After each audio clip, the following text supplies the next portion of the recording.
La femme se trouvait dans un institut de recherche sur les humains, où les patients étaient soumis aux mêmes tortures répétitives. Wendy avait été hospitalisée à cause d'une intoxication alimentaire, et sa torture consistait à être brûlée. Bob, un avocat spécialisé dans la défense des criminels, avait eu un accident de voiture et était ensuite arrivé ici, où il subissait la torture de la coupe de la langue. Quant à Carl, ses tortures restaient inconnues, mais Wendy avait insisté sur le fait qu'il ne fallait pas s'en approcher trop près, ni être seul avec lui dans une même pièce, car c'était un véritable monstre. À intervalles réguliers, une alarme retentissait, signalant ce que tout le monde appelait l'heure du tirage au sort. La chambre dont la lumière d'alarme s'allumait désignait la prochaine victime à être torturée. Peu après, Carl fut ramené dans sa chambre. Curieuse, Anna s'approcha et entra. Elle remarqua que la partie inférieure de son corps était gravement blessée.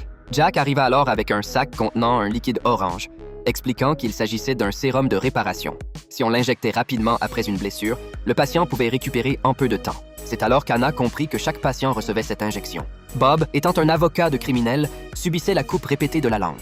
Carl, étant un monstre, devait endurer la torture la plus douloureuse pour un homme.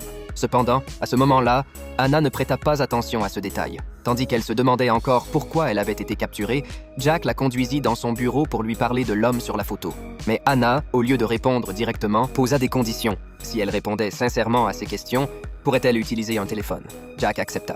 Mary expliqua que l'homme sur la photo était son ex-petite amie avec qui elle avait vécu pendant un certain temps. Ils s'étaient séparés à cause de leur incompatibilité, mais quant à savoir pourquoi il s'était suicidé en se pendant, elle n'en savait rien.